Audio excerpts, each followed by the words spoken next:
हाँ जी, अस्सलाम वालेकुम। कैसे हैं आप सब? उम्मीद है आप सब खैरियत से होंगे। इस तरह के आज हम इनऑर्गेनिक केमिस्ट्री में ये देखेंगे कि पोर्टलैंड सीमेंट क्या होता है, इसकी तरकीब क्या है, ठीक है, और इसके अलावा वेट प्रोसेस के थ्रू सीमेंट की तैयारी किस तरीके से की जा सकती है। फिर एंड में हम ये देखेंगे कि सीमेंट की सेटिंग किस तरीके से होती है, ठीक है। तो ये तकरीबन 4 स्टेप्स में हमने इस टॉपिक को समझने की कोशिश करनी है। ये देखें, जो हम आम तौर पर बिल्डिंग्स में जो सीमेंट इस्तेमाल करते हैं बिल्डिंग्स की कंस्ट्रक्शन में, वो आम तौर पर जो आपको ग्रे कलर का जो सीमेंट नज़र आता है वो असल में पोर्टलैंड सीमेंट ही है, ठीक है।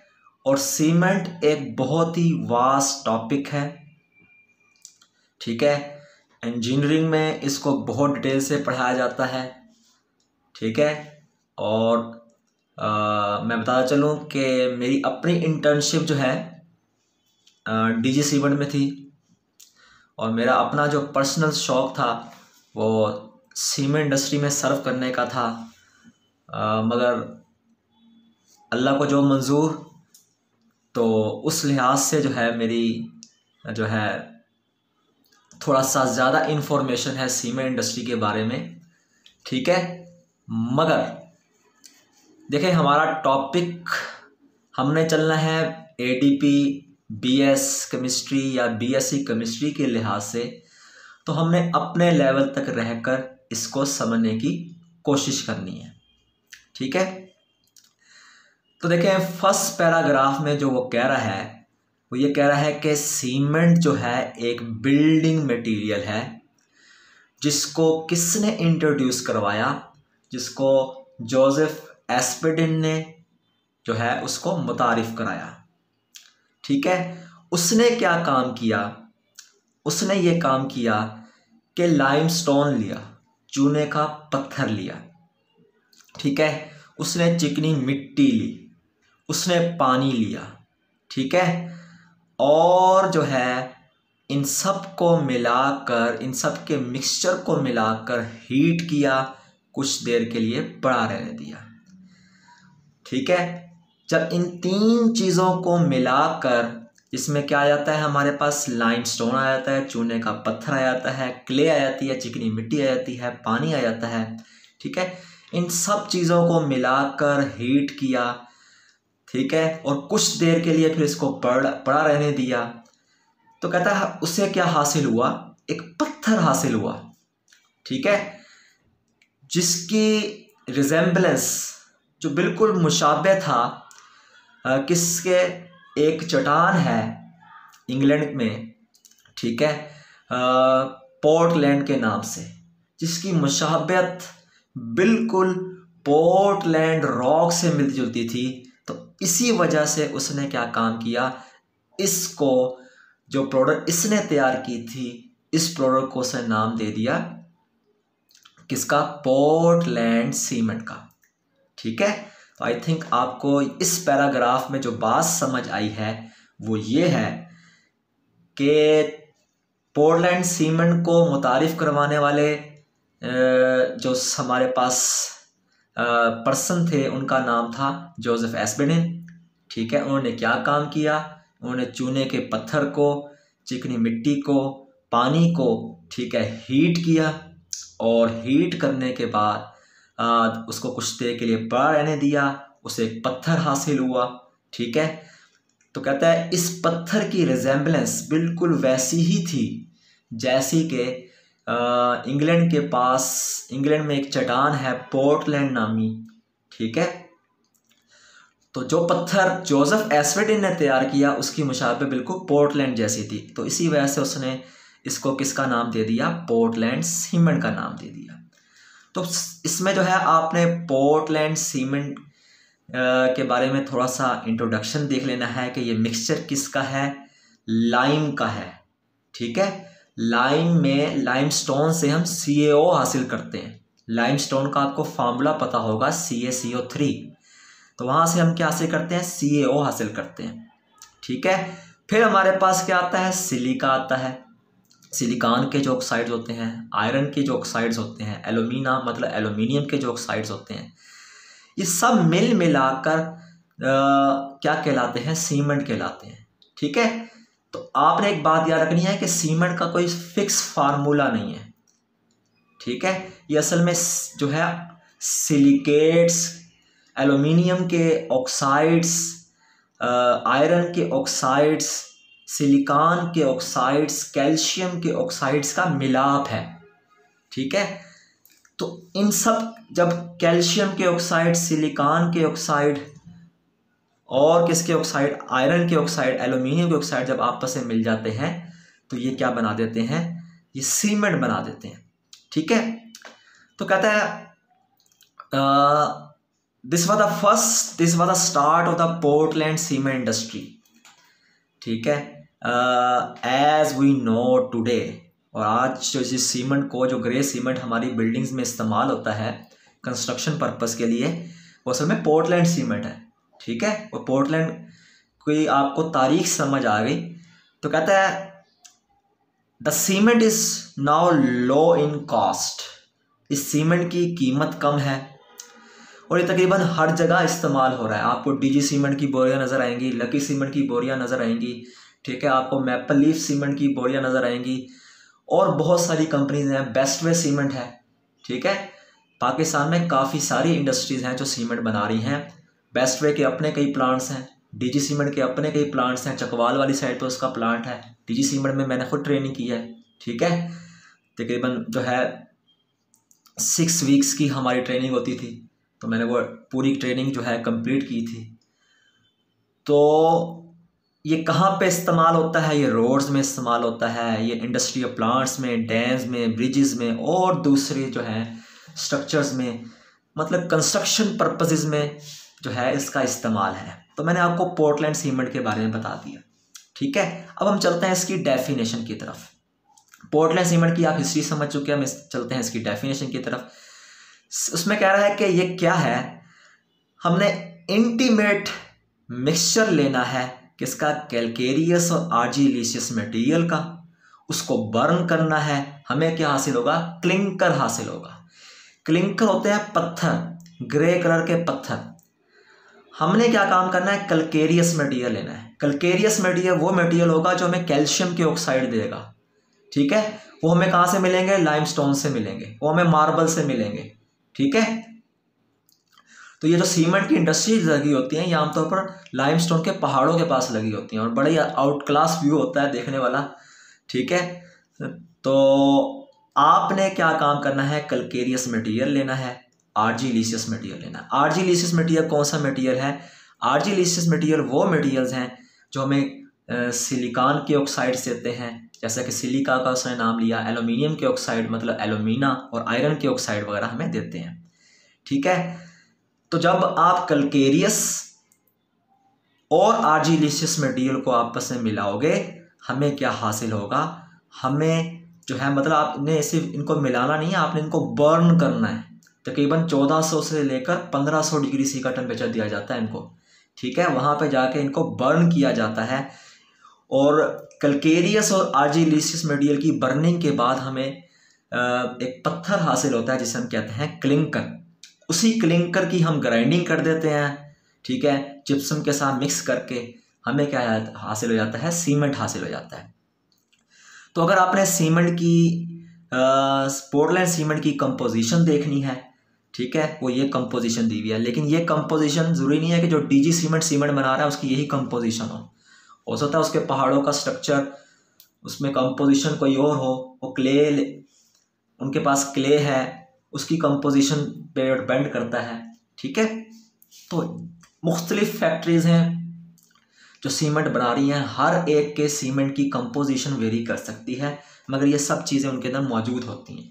ठीक है, ये तमाम जो हमारे पोर्टलैंड सीमेंट में जो कुछ मौजूद होता है उसकी कंपोजिशन दे दी है उसने, लाइम की, सिलिका की, एल्यूमिना की, मैग्नीशिया की, आयरन के ऑक्साइड की, सल्फर के ट्राईऑक्साइड की, सोडियम के ऑक्साइड्स की और पोटाशियम के ऑक्साइड्स की।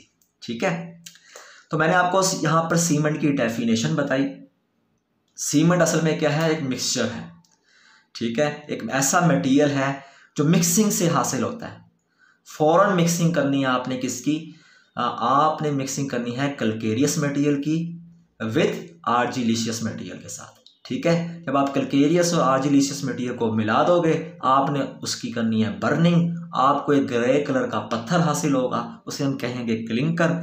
उसी क्लिंकर को आपने क्या कर देना है, पाउडर फॉर्म में कन्वर्ट कर देना है, ग्राइंड करके हमें क्या हासिल हो जाएगा, सीमेंट। और सीमेंट की कंपोजिशन यहाँ दिखाई हुई है। अब हम आते हैं कैलकेरियस मटेरियल क्या होते हैं, कंपोजिशन देखते हैं सीमेंट की। ठीक है, कि कैलकेरियस मटेरियल क्या होते हैं और आर्जिलिशियस मटेरियल क्या होते हैं। तो इम्पोर्टेंट रॉ मटेरियल जो है ना इसमें, वो क्या है, कैलकेरियस है मटेरियल्स हैं। कैलकेरियस मटेरियल क्या काम करते हैं, ये लाइमस्टोन, मतलब कैलकेरियस मटेरियल्स जो हमें कैल्शियम के ऑक्साइड दें, ठीक है, वो हमें कहाँ से हासिल हो सकते हैं, वो हमें लाइमस्टोन से हासिल हो सकते हैं, मार्बल से हासिल हो सकते हैं, चाक से हासिल हो सकते हैं, और इसके अलावा जो है मेरीन शेल्स, समुद्री जो सिप्पी होती है, वहाँ से हमें ये हासिल हो सकते हैं। ठीक है, तो ये हो गया उसके रॉ मटेरियल्स। जहाँ वो कंपोजिशन बता रहा है, इसका मतलब वो रॉ मटेरियल्स आपको बताने की कोशिश कर रहा है। फिर हम आते हैं क्या है हमारे पास, ये है आर्जिलिशियस मटेरियल्स। आर्जिलिशियस जो मटेरियल्स होते हैं, इसमें आती है क्ले, इसमें आती है shale, slate, blast, furnace, slag. ठीक है, ये क्या है, किस्म की चिकनी मिट्टी है। इसमें जो है कैल्शियम के, एल्यूमिनियम के, आयरन के, सिलिकेट्स वगैरह मौजूद होते हैं। हो सकता है डीजी सीमेंट को क्ले मिल रही हो, ठीक है, और मैपल लीफ सीमेंट को शेल मिल रही हो। ठीक है, इनमें सिर्फ और सिर्फ क्या होता है, ये जो हमारे पास कंपोजिशन है, ये सिलिका की, एल्यूमिना की, मैग्नीशिया की, आयरन के ऑक्साइड्स की, ठीक है, ये सब के सब जो है ना वेरी करती है। हो सकता है जो क्ले में ये कंपोजिशन है वो शेल में ना हो, जो शेल में वो ये कंपोजिशन है वो स्लेट में ना हो, सिर्फ कंपोजिशन का फर्क होता है। ठीक है, किसकी, सिलिका की, एल्यूमिना की, मैग्नीशिया की। तो कहता है कि जी दे प्रोवाइड एसिटिक कंपोनेंट, ये हमें क्या, कौन से कंपोनेंट प्रोवाइड करते हैं, एसिटिक कंपोनेंट, जैसा कि एल्यूमिनेट्स एंड सिलिकेट्स। और तीसरा जो रॉ मटेरियल है सीमेंट की इंडस्ट्री में, वो कौन सा रॉ मटेरियल है, वो है जिप्सम। ठीक है, तो जिप्सम जो है इसका तीसरा रॉ मटेरियल है। ये क्यों डालते हैं, ताकि सीमेंट की सेटिंग बढ़ सके, सेटिंग का टाइम बढ़ सके। जितना ज़्यादा सीमेंट सेट होगा, ठीक है, उतना ही ज़्यादा जो है पायदार होगा हमारी बिल्डिंग। जैसा ये जो है क्रैक आ जाते हैं अक्सर, ठीक है, इन क्रैक्स को रोकने के लिए जो है जिप्सम डाला जा सकता है। तो जिप्सम तकरीबन 2% तक डाला जाता है। तो बहरहाल मैंने आपको पोर्टलैंड सीमेंट की हिस्ट्री बताई, इसके यूजेस बता दिए, मैंने आपको इसकी डेफिनेशन बताई कि हमने कैलकेरियस और आर्जिलिशियस मटेरियल को मिलाना है, बर्न करना है, हमें क्लिंकर हासिल होगा, ग्रे कलर का पत्थर है, ठीक है, उसको हम ग्राइंड कर देंगे, हमें सीमेंट हासिल हो जाएगा। फिर मैंने आपको इसकी कंपोजिशन बता दी, जो कि आपने अपने जो कि आपका टॉपिक, ठीक है, एक ख़ास किसी ख़ास इंडस्ट्री के लिहाज से होगा, तो आपने उसी के लिहाज से उसकी कंपोजिशन याद करनी है, वरना ये कंपोजिशन वेरी करती रहती है। ठीक है, फिर मैंने आपको बताया कि इसकी कंपोजिशन क्या है, मतलब इसमें कौन से रॉ मटेरियल्स इस्तेमाल होते हैं। मैंने कहा कैलकेरियस मटेरियल इस्तेमाल होता है। कैलकेरियस मटेरियल में ये सब चीज़ें आ सकती हैं, लाइमस्टोन भी आ सकता है, ठीक है, मार्बल भी आ सकता है, चाक भी आ सकता है, और मेरीन शेल भी आ सकती है। फिर आर्जिलिशियस मटेरियल मैंने आपको बता दिया कि ये हमारे पास कुछ क्ले, शेल, स्लेट वगैरह हैं, और ब्लास्ट फर्नेस स्लैग है। ब्लास्ट फर्नेस स्लैग जो है ना, ये आमतौर पर मेटल की एक्सट्रैक्शन से हमें हासिल होती है, लेकिन इनमें सिलिकेट्स मौजूद होते हैं, कैल्शियम, एल्यूमिनियम, मतलब मेटल के सिलिकेट्स मौजूद होते हैं इसमें। ठीक है, और तीसरा जो इसके अंदर रॉ मटेरियल है वो कौन सा है, जिप्सम का रॉ मटेरियल है। तो ये रॉ मटेरियल्स के बारे में मैंने आपको बता दिया। अब हम आते हैं कि जो सीमेंट हम बनाएंगे वो किस तरीके से बनाएंगे। अच्छा, सीमेंट को बनाने के 2 तरीक़ेकार हैं, एक है ड्राई प्रोसेस, एक है वेट प्रोसेस। ठीक है, अब आपको जब फैक्ट्री लगानी है, सीमेंट इंडस्ट्री की फैक्ट्री लगानी है, तो आपको देखना है कि आया आपका रॉ मटेरियल कैसा है। ठीक है, सारी बात है, अगर मैंने कहा ये पहाड़ी इलाकों से हासिल होते हैं, ठीक है, अगर पहाड़ी इलाकों पे बारिश ज़्यादा हो रही है, आपका रॉ मटेरियल गीला है, ठीक है, तो आपको वेट प्रोसेस यूज़ करना पड़ेगा। इसके अलावा, ठीक है, आपने लोकल क्लाइमेटिक कंडीशन भी देखनी है, ठीक है, कि क्लाइमेटिक कंडीशन क्या है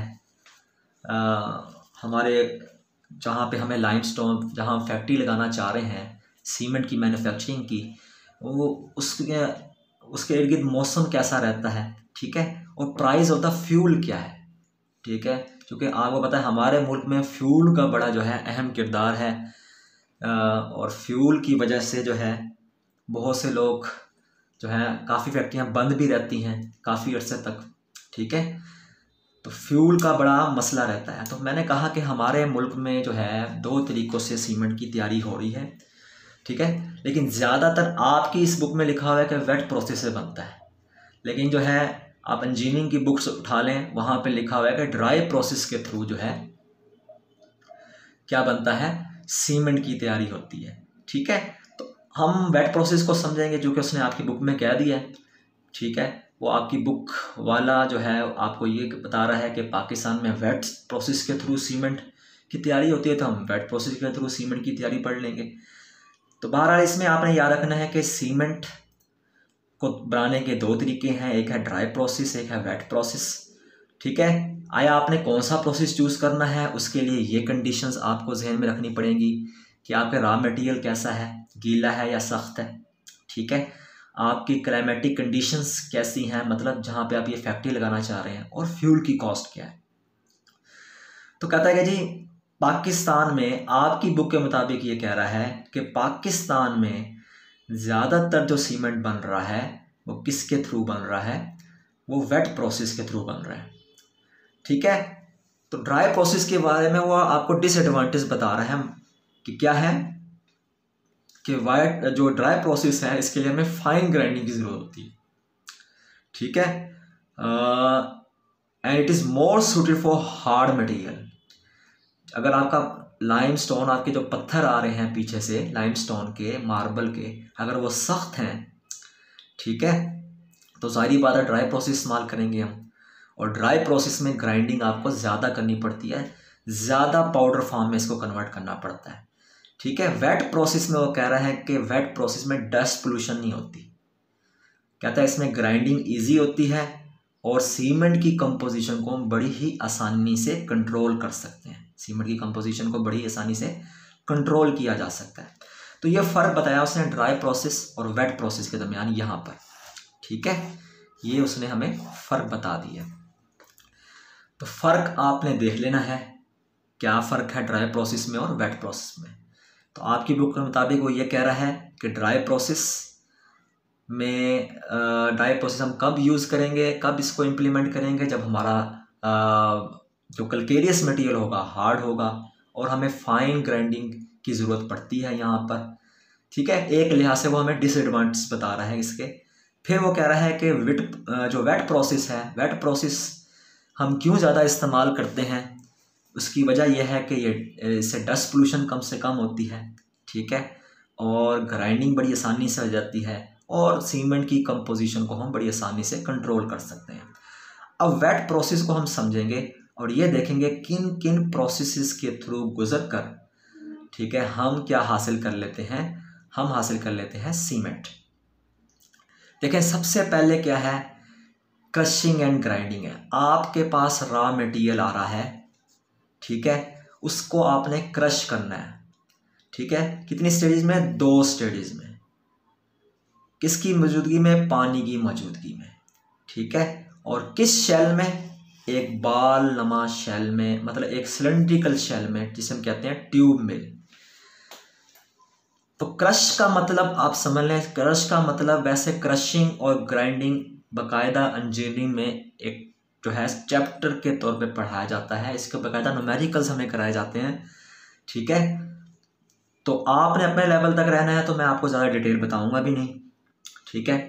इसमें क्या होता है, क्रशिंग का मैं सिंपल आपको बताता हूँ कि बड़े पत्थर को छोटे पत्थर में कन्वर्ट कर देना, ये है क्रशिंग, ठीक है। ग्राइंडिंग क्या है, जो छोटा पत्थर होता है उसको पाउडर फॉर्म में कन्वर्ट कर देना, क्योंकि आपको पता है कि अगर कोई चीज़ पाउडर फॉर्म में होगी तभी वो वाटर के साथ ज़्यादा अच्छी मिक्स करेगी, ठीक है। तो हमने इसको मिक्सिंग की प्रॉपर्टी को बढ़ाने के लिए क्या काम कर दिया, इसको ग्राइंड भी कर दिया है हमने, ठीक है। इसको ग्राइंड हम किस में करेंगे, एक ट्यूब मिल में करेंगे। ट्यूब मिल किस तरह की होती है, वो इस तरह की होती है। मैं आपको एक छोटा स्केच दिखाने की कोशिश करता हूँ। इस तरह की हमारे पास एक मिल होती है, ठीक है, यहाँ पर बाल्स पड़ी होती हैं, ठीक है। जब ये मिल घूमेगी तो ये बाल्स भी घूमेंगी, तो ये कुछ बाल्स नीचे रह जाएंगी, कुछ बाल्स ऊपर आ जाएंगी, ठीक है। तो ये बाल्स कहाँ गिरेंगी? नीचे गिरेंगी। नीचे हमारा पत्थर पड़ा होगा, नीचे हमारा क्या पड़ा होगा? पत्थर पड़ा होगा। वो पत्थर इसको क्या कर देगा? क्रश करेगा, ग्राइंड करेगा, इसकी साइज को क्या करेगा? फाइन करेगा, ठीक है। मैंने क्या कहा? हमारे पास एक मिल होती है जिसे हम क्या कहते हैं? ट्यूब मिल। एक सिलेंड्रिकल मिल होती है, उसमें क्या होती हैं? बाल्स पड़ी होती हैं, स्टील की बाल्स होती हैं, ठीक है।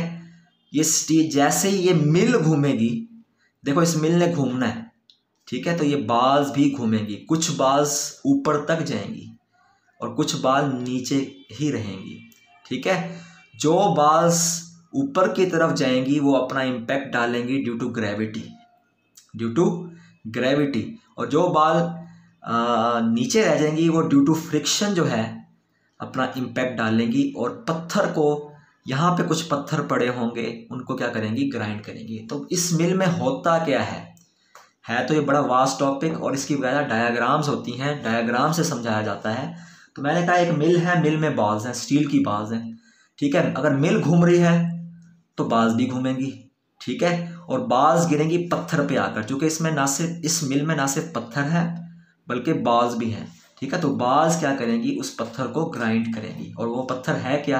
वो लाइमस्टोन और कैल्केरियस और आर्जिलिशियस मटेरियल्स वगैरह हैं, ठीक है।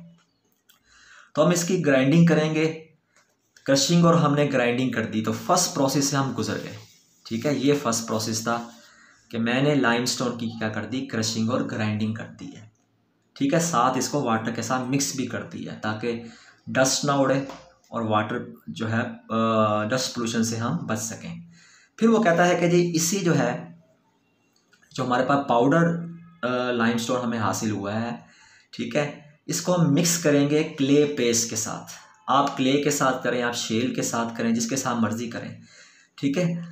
तो यहाँ पर हमने क्या करनी है? मिक्सिंग करनी है। 75% हमें लाइमस्टोन रखना है और 25% हमने क्या रखना है? क्ले रखना है। मतलब 75% हमारे पास कैल्केरियस मटेरियल होगा, 25% हमारे पास आर्जिलिशियस मटेरियल होगा, ठीक है। तो कहता है mixture is finally ground and make homogeneous bye means of compressed air mixing arrangement. आपने फिर इसको ग्राइंड करना है, ठीक है। यहाँ पे जो आपने काम किया था ना, सिर्फ और सिर्फ कैल्केरियस मटेरियल को क्रश और ग्राइंड किया था और वाटर के साथ मिक्सिंग की थी इस मिल के अंदर। फिर यहाँ पे आपने क्या काम करना है? कैल्केरियस मटेरियल पीछे से आ रहा है, ठीक है, इसके अंदर आपने आर्जिलिशियस मटेरियल भी डाल देना है, ठीक है। और जो है उसकी परसेंटेज आपने रखनी है, कैल्केरियस 75%, आर्जिलिशियस 25%।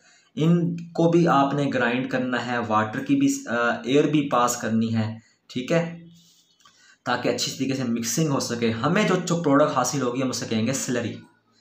कहता है स्लरी में ना 35 से लेकर 40% तक पानी होता है। कहते हैं आप उसको फिल्टर से गुजार दो, वाटर कंटेंट कम कर दो, ठीक है। अगर पानी पहले 45% है तो आप उसको 20 से 30% तक ले आओ, आपके पास केक हासिल हो जाएगा, ठीक है। आपने इसी केक को एक स्टोरेज टैंक में इसको स्टोर कर लेना है, ठीक है। और पानी को कम करने का हमें क्या फ़ायदा हुआ इससे? चूँकि आगे हमने हीटिंग करनी है, ठीक है, फ्यूल कम से कम कंज्यूम होगा। तो आई थिंक आपको ये समझ आ चुके होंगे दोनों हेडिंग्स। पहले स्टेप में क्या काम किया है हमने? लाइमस्टोन की क्रशिंग और ग्राइंडिंग की है, ठीक है। क्रशिंग का मतलब बड़े पत्थर को छोटे पत्थर में कन्वर्ट किया है।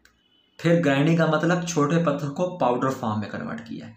किसके ज़रिए किया है? इन स्टील बाल्स के ज़रिए। ये स्टील बाल जाके अपना इम्पैक्ट डालेंगी, ठीक है, और क्या करेंगी?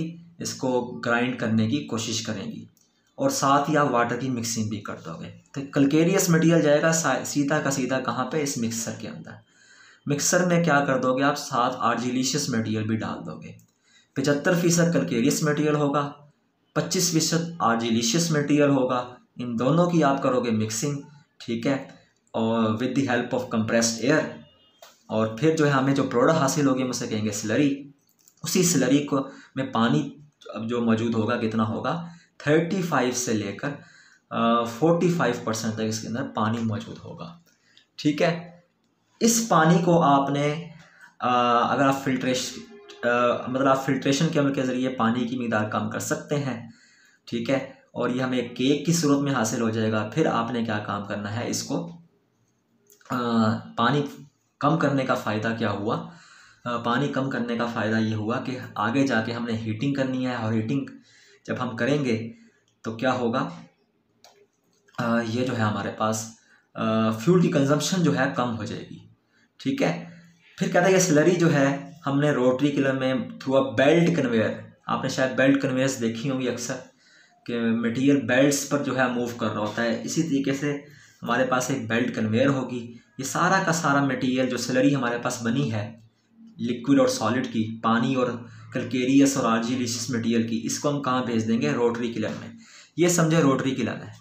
ठीक है, ये बहुत बड़ा पाइप होता है। ठीक है, जिसकी तकरीबन इसने लंबाई बताई है 8 से 12 फुट 15 फुट, मगर ये इससे भी शायद ज़्यादा ही लंबा होता है। ठीक है, जिसका डायामीटर होता है 300 से लेके 5, बल्कि इसने शायद डायामीटर बताया है 8 से लेके 15 फुट, और डायामीटर क्या बताया है 300 से लेकर लेंथ बताई है 300 से लेके 500 फीट। ठीक है, इसके अंदर जो है आपने आछी ईंटें रखनी है। ठीक है, क्योंकि अंदर सारा गर्माइश होनी है, 1500 डिग्री सी का टेम्परेचर देना है, तो वो स्टील को नुकसान पहुंचा सकती हैं, स्टील को नुकसान पहुंचा सकती हैं। तो हमने क्या काम करना है, यहाँ पर ईंटें भी रखनी है, ख़ास किस्म की ईंटें होगी जो इस हीट को बर्दाश्त कर सकती हैं। ठीक है, और आपने इसको बिल्कुल सीधा नहीं रखना, ऐसे नहीं रखना, आपने इसको इंक्लाइंड रखना है, ताकि हमारा मटेरियल जो है ना आसानी से नीचे की तरफ फ्लो कर सके। ठीक है, आसानी से हरकत कर सके नीचे की तरफ।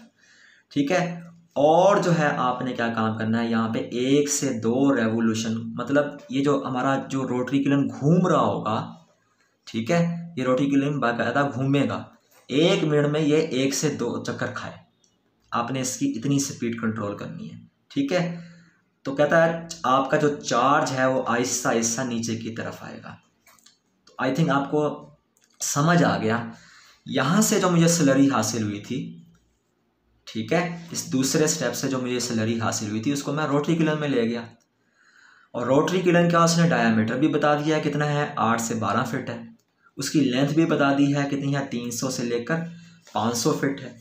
ठीक है, फिर मैंने बताया ये बना तो स्टील का हुआ है, ये बना तो स्टील का हुआ है, मगर आपने इस पर क्या रखनी है, इसके अंदर लगानी है ईंटें, ख़ास किस्म की ईंटें होती हैं। ये ईंटें भी हमें पढ़ाई जाती हैं।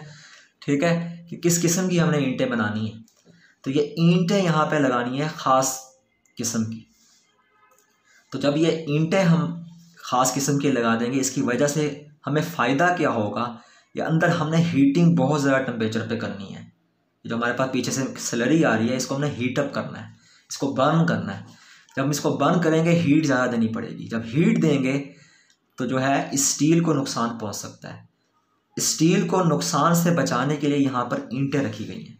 ठीक है, तो आपने इसको कभी भी सीधा नहीं रखना। जब सीधा रखोगे, आप खुद सोचो, स्लरी जो है ना एक गाढ़ा मटेरियल है, तो हरकत कर पाएगा नहीं, कभी भी नहीं हरकत कर पाएगा। आपने इसको इंक्लाइंड पोजीशन पर रखना है, सम डिग्री आपने जो है ना इसके मतलब आपने इसको इंक्लाइंड रखना है।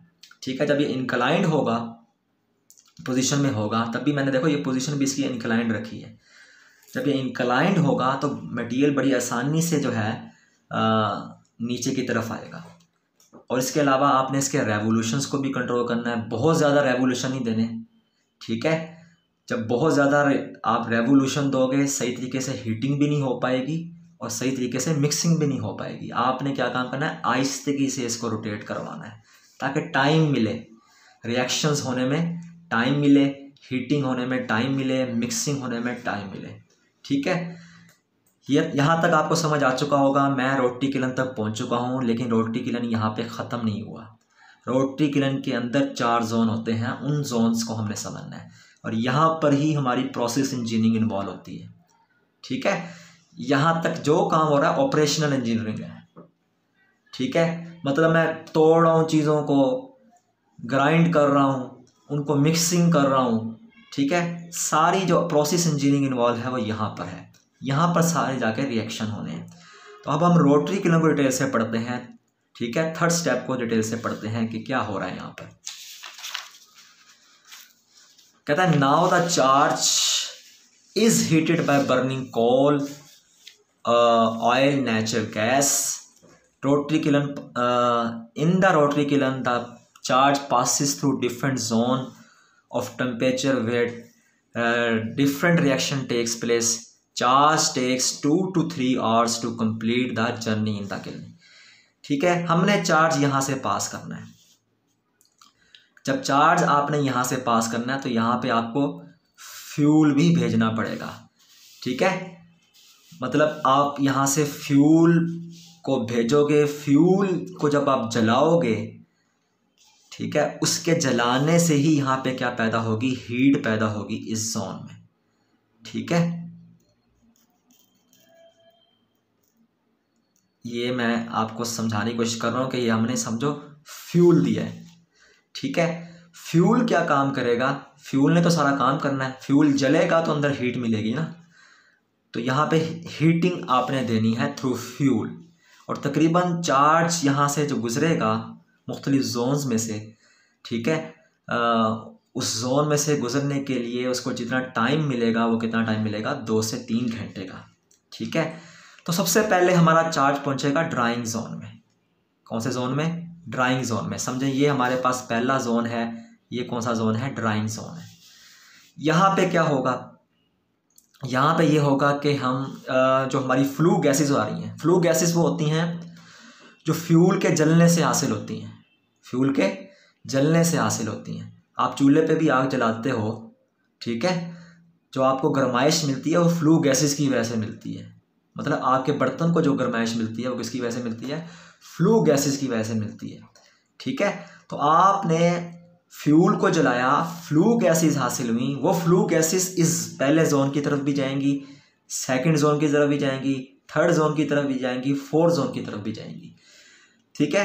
जब ये फर्स्ट जोन की तरफ जाएंगी ना, तो ये क्या काम करेंगी, जितना भी मेरे पास चार्ज आ रहा था कैल्केरियस मटेरियल का, आर्जिलिशियस मटेरियल का, ठीक है, उसमें से मॉइस्चर को निकाल देंगी, नमी को निकाल देंगी। क्योंकि आपको पता है पीछे से नमी आ रही है, ठीक है। नमी मैंने आपको बताया था, पहले उसको फिल्टर करोगे, ठीक है, फिल्टर करने के बाद कुछ नमी रह जाएगी, उस नमी को आपने यहीं पर रिमूव करना है।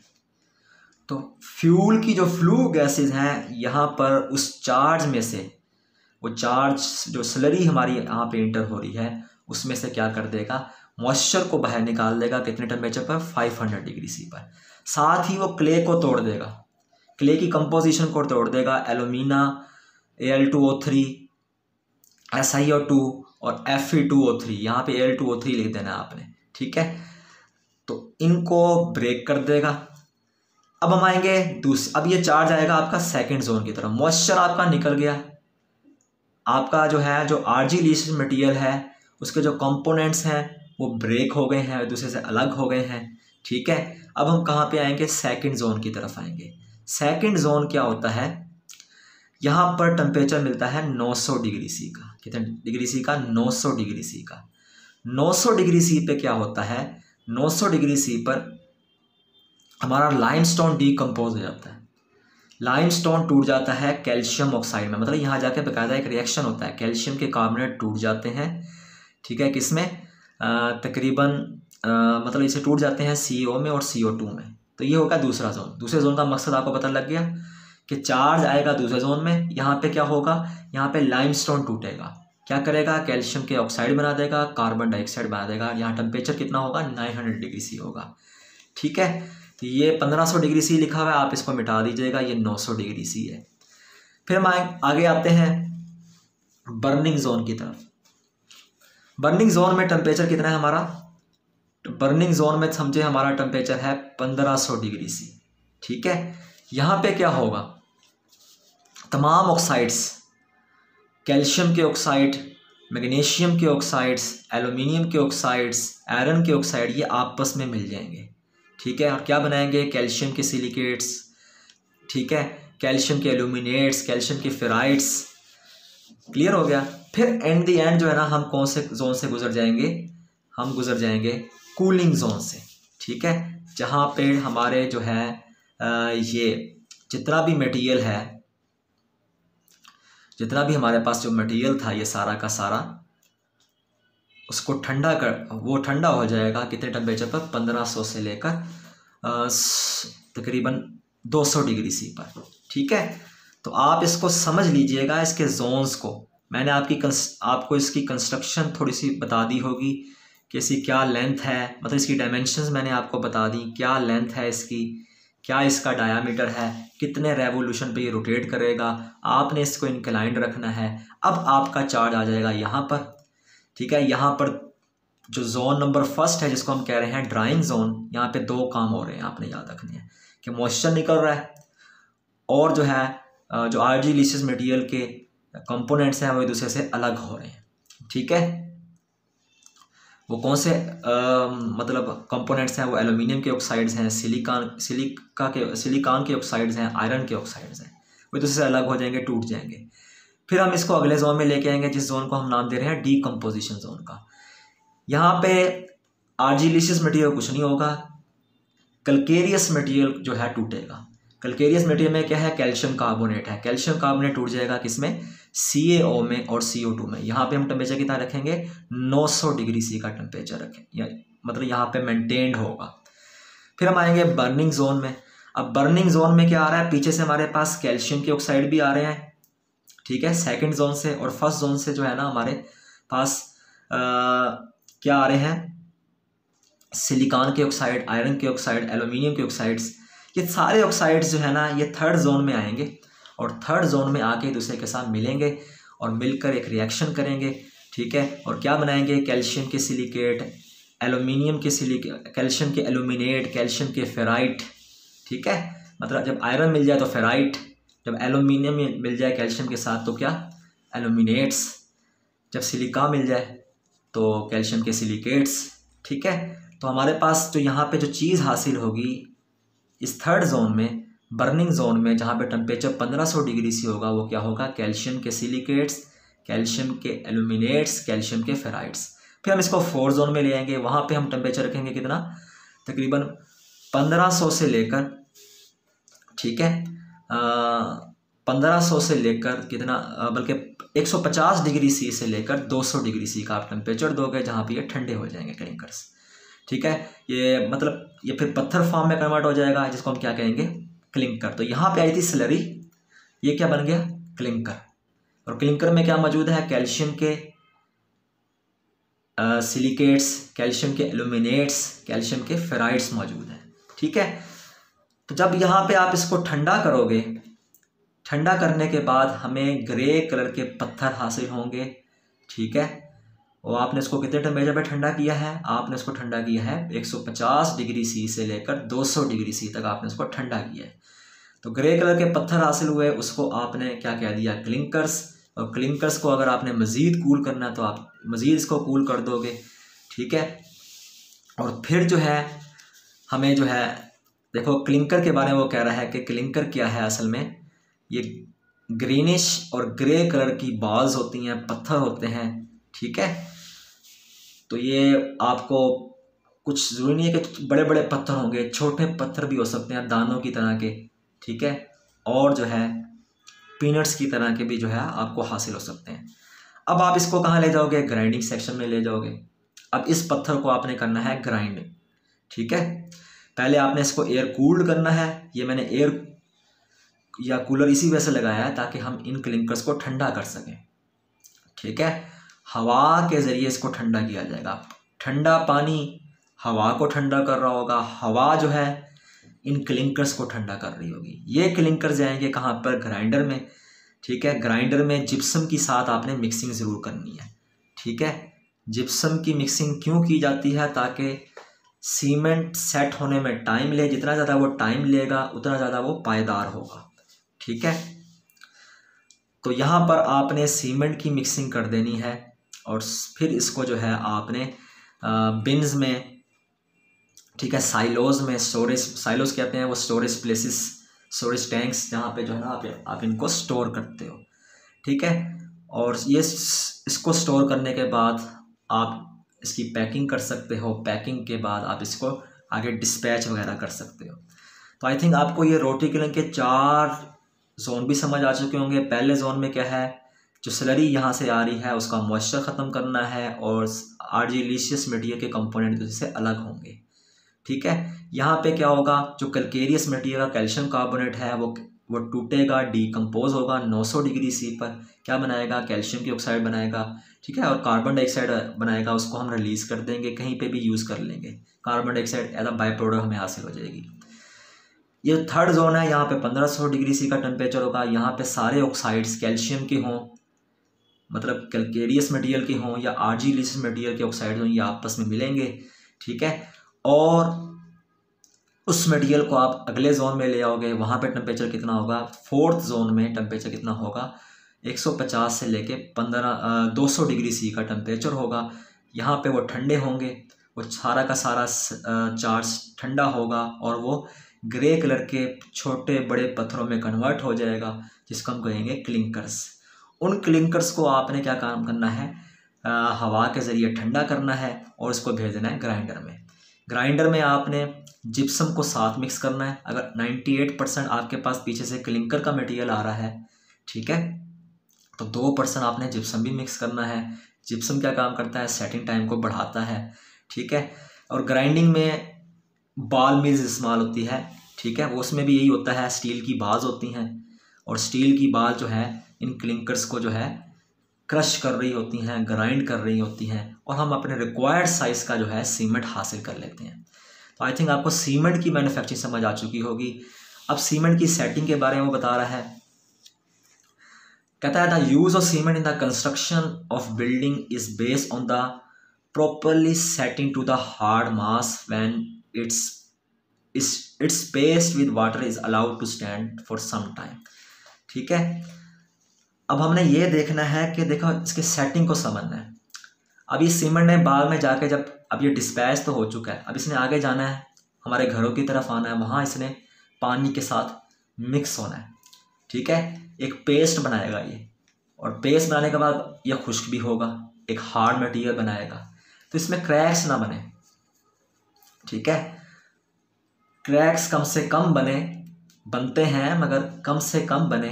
ठीक है, सेटिंग टाइम बढ़े, उसके लिए जो है जो हमारा मेथड इस्तेमाल होता है, वो मतलब जो टर्म इस्तेमाल होती है उसे हम कहते हैं सीमेंट सेटिंग। अब पहले 24 घंटों में क्या होता है, पहले 24 घंटों में ये होता है कि जो हमारे जो सीमेंट जब पानी के साथ मिलता है ना, ये क्या बनाता है, ट्राई कैल्शियम एल्यूमिनेट बनाता है। ठीक है, और एक कोलाइडल जेल बना देता है। ठीक है, कोलाइडल जेल के बारे में आप जानते होंगे, ये मतलब एक गाढ़ा सा मटेरियल होगा, इनसॉल्युबल सा मटेरियल होगा। ठीक है, और क्या बनाएगा ये पहले 24 घंटों में ये रिएक्शन करके पानी के साथ बनाएगा हाइड्रेटेड ट्राई कैल्शियम एल्यूमिनेट। ठीक है, यही जेल वो कहता है कि फिर क्रिस्टल फॉर्म में कन्वर्ट होने शुरू हो जाती है और किस में जिप्सम के साथ मिलती है और क्या बना देती है, कैल्शियम सल्फो एल्यूमिनेट बना देती है। तो अगर ये आप हेडिंग समझ पा रहे हैं, मैन्युफैक्चरिंग तो आई थिंक आपको समझ काफ़ी हद तक आ चुकी होगी। ठीक है, मैन्युफैक्चरिंग में क्या किया, क्रशिंग की, ग्राइंडिंग की, स्लरी हासिल हुई, उसको इस जोन में से पास किया, क्लिंकर हासिल हुए। ठीक है, इस जोन में, इस रोटिकुलम में 4 जोन थे, उन 4 जोन से पास किया तो क्लिंकर हासिल हुए, क्लिंकर को ठंडा किया, ठंडा करने के बाद ग्राइंडर में ले गए, ग्राइंडर में जिप्सम की मिक्सिंग की और साथ ग्राइंडिंग की, हमें क्या हासिल हो गया, सीमेंट हासिल हो गया। प्रोसेस तो बहुत सिंपल था। ठीक है, अब हम आते हैं किसकी तरफ, इसकी सेटिंग की तरफ। मैंने कहा कि जब सीमेंट जब पानी के साथ मिलता है क्या रिएक्शन करता है, क्या चीज़ें बनाता है, ये हमने देखना है। ठीक है, सीमेंट जब पानी के साथ मिलता है तो पहले 24 घंटों में ये क्या बनाता है, ये हमें हासिल होते हैं हाइड्रेटेड ट्राई कैल्शियम एल्यूमिनेट। ठीक है, फिर ये क्या काम करता है, मजीद जिप्सम, चूँकि सीमेंट का जिप्सम भी मौजूद होता है, जिप्सम के साथ भी ये मिलता है। ठीक है, और क्या बनाता है, किसके क्रिस्टल बना देता है, ये कैल्शियम सल्फो एल्यूमिनेट के क्रिस्टल बना देता है। तो पहले 24 घंटों में ये रिएक्शन होते हैं और ये प्रोडक्ट बनती हैं। फिर अगले 7 दिनों में क्या होता है, ये जो कहता है कि जो अगले 7 दिन होते हैं, tricalcium silicates, tricalcium units, ये हाइड्रोलाइज होते हैं, पानी के साथ मिलते हैं to produce calcium hydroxide, aluminium hydroxide. ठीक है, ये कैल्शियम हाइड्रोक्साइड और एल्यूमिनियम हाइड्रोक्साइड फिर क्या काम करते हैं, ये एक नीडल टाइप क्रिस्टल में कन्वर्ट होना शुरू हो जाते हैं। ठीक है, जब ये नीडल टाइप क्रिस्टल्स में कन्वर्ट होना शुरू हो जाते हैं फिर ये दोबारा कोलाइडल जेल में कन्वर्ट होते हैं। ठीक है, आपने कोलाइड्स के बारे में पढ़ा होगा, तो कोलाइड्स के बारे में आपने ये पढ़ा होगा कि ये दरमियानी हालत होती है। ठीक है, इसके पार्टिकल्स दिखने में तो आपको होमोजीनियस नज़र आते हैं, लेकिन एक्चुअली ये क्या होते हैं, हेट्रोजीनियस होते हैं। ठीक है, इसके पार्टिकल्स बड़े तो होते हैं मगर जो है ये फिल्टर पेपर में से बड़ी आसानी से गुजर सकते हैं। ठीक है, तो कोलाइड्स कुछ दरमियानी हालत कहते हैं कि हमारे पास जो सोल्यूशन की कई किस्में होती हैं, आपने ट्रू सोल्यूशन देखे होंगे, सस्पेंशन देखी होगी, और बीच की हालत क्या होती है, कोलाइड्स होती हैं, जिसमें हमारे जो पार्टिकल्स हैं दिखने में होमोजीनियस नज़र आते हैं लेकिन एक्चुअली क्या होते हैं, ये हेट्रोजीनियस होते हैं और ये टिंडल इफेक्ट का भी मुजाहरा करते हैं। ठीक है, लाइट को मतलब जब अगर लाइट से टकराएगी तो स्कैटर्ड हो जाएगी। तो बहरहाल इसमें वो बता रहा है कि ये कोलाइडल जेल में कन्वर्ट हो जाएगा, इसकी स्ट्रेंथ इम्प्रूव हो जाएगी। ठीक है, और जो हमारे पास इंटरस्टिसेस हैं, ठीक है, वो भी भरना शुरू हो जाएंगे, जो खला आ जाता है हमारा सीमेंट के पार्टिकल्स के दरमियान। ठीक है, वो भी पूरा हो जाएगा। और इसके अलावा कहता है कि जी इस जेल में से जो है पानी लूज़ होना शुरू हो जाएगा इवेपोरेशन के अमल के ज़रिए, और ये हार्ड होना शुरू हो जाएगा। ठीक है, अक्सर आपने ये देखा भी होगा कि जब हम सीमेंट हमारे पास आ जाता है तो बार बार जो है इस पर पानी की शावरिंग की जाती है, पानी का छिड़काव किया जाता है। ये इसी वजह से किया जाता है कि इसको रिएक्शन के लिए ज़्यादा टाइम मिले। जितना ज़्यादा ये आपस में रिएक्शन करेंगे उतना ज़्यादा जो है ये सेट हो पाएगा हमारा सीमेंट। अगर आपने दीवारों पे प्लास्टर कर दिया और उस पर पानी का छिड़काव ना किया, बार बार पानी का छिड़काव ना किया, तो सीमेंट सही तरीके से सेट नहीं हो पाएगा। फिर वही होता है जो हमारे आम घरों में होता है कि क्रैक्स बन जाते हैं हमारी दीवारों में। ठीक है, तो जब भी प्लास्टर किया जाता है तो ये सिविल वाले यही काम करते हैं। क्या काम करते हैं, पानी का छिड़काव करते हैं बार बार दीवारों पर। ठीक है, बार बार उस प्लास्टर वाली दीवारों पर पानी का छिड़काव क्यों किया जाता है, ताकि जो अंदर कंपोनेंट्स हैं सीमेंट के वो आपस में रिएक्शन करें और सेट हो सकें। ठीक है, और हमारा मटेरियल जो है मुकम्मल तौर पे सेट हो जाए और बाद में जाके इसमें क्रैक्स ना बने। ठीक है, तो देखो जो चीज़ आपने याद रखनी है कि सीमेंट की सेटिंग पहले 24 घंटों में क्या होता है और अगले 7 दिनों में क्या होता है। पहले 24 दिनों में ये होता है कि हमारा जो सीमेंट है जब ये पानी के साथ मिलता है तो ये किस में कन्वर्ट हो जाता है, ये कन्वर्ट हो जाता है ट्राई कैल्शियम एल्यूमिनेट में। ठीक है, फिर ये क्या बनाता है, ये कोलाइडल जेल बनाता है किसके, हाइड्रेटेड ट्राई कैल्शियम एल्यूमिनेट के। ठीक है, और जो है जब ये जिप्सम के साथ पहले 24 घंटों में मिलता है, ठीक है, मतलब जब हम प्लास्टर कर रहे थे, प्लास्टर किया तो वो उस सारी कंडीशंस बता रहा है वो। ठीक है, जब ये पानी के साथ मिला तो इसने क्या बनाया, ट्राई कैल्शियम एल्यूमिनेट। फिर क्या बनाया इसने बनाया हाइड्रेटेड ट्राई कैल्शियम एल्यूमिनेट। फिर जो है ये जिप्सम के साथ मिलेगा और क्या बनाएगा, कैल्शियम सल्फो एल्यूमिनेट बनाएगा। तो ये चेंजेस बता रहा है कि क्या क्या चीज़ें बनेगी पहले 24 घंटों में और क्या क्या रिएक्शंस होंगे। फिर अगले 7 दिनों में क्या होगा, अगले 7 दिनों में वो कहता है कि जो हमारे पास कैल्शियम ट्राई कैल्शियम सिलिकेट्स हैं या ट्राई कैल्शियम एल्यूमिनेट्स हैं, ठीक है, ये पानी के साथ मिलके क्या बना रहे होते हैं, ये कैल्शियम के हाइड्रोक्साइड्स बना रहे होते हैं, एल्यूमिनियम के हाइड्रोक्साइड बना रहे होते हैं। ठीक है, ये किस में कन्वर्ट होना शुरू हो जाते हैं, ये नीडल टाइप क्रिस्टल में कन्वर्ट होना शुरू हो जाते हैं। ठीक है, और जो है फिर क्या होता है कि यही जो है आगे जाकर जो है क्या काम करते हैं, इन्हीं की वजह से क्या होता है, आगे जो हमारे सीमेंट के पार्टिकल के दरमियान जो इंटरस्टिसेस होते हैं खला पूरा हो जाता है, ठीक है, पानी इवेपोरेट हो जाता है 7 दिनों में, और क्या होता है कि हमारा सीमेंट हार्ड हो जाता है।